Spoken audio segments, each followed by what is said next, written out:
How to create a carousel reel on Instagram using your iPhone 8 Plus. A carousel post lets you share multiple photos or videos in a single post. And by adding music, Instagram may also recommend it as a reel to reach more people. First, open the Instagram app on your iPhone 8 Plus. Now, tap the plus icon at the top of the screen. Next, tap the Select Multiple icon. Then choose the photos or videos you want to include in your carousel. You can add up to 20 photos or videos in a single carousel post. Once you've selected your images, tap Next. Here, you can apply filters or edit each photo individually if you'd like. Now, tap the music icon and choose a background song for your carousel.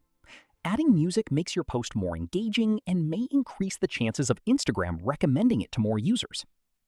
After that, tap Next. Then, if you'd like to add a caption, tag people, add your location, or use any other Instagram features, you can do that before sharing your post. Finally, tap Share. Keep in mind that carousel posts are still published as posts on your profile.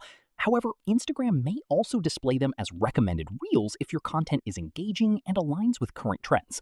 And that's it. If you found this tutorial helpful, don't forget to like this video, subscribe to the channel, and follow for more iPhone tips, tutorials, and the latest tech updates. Thanks for watching.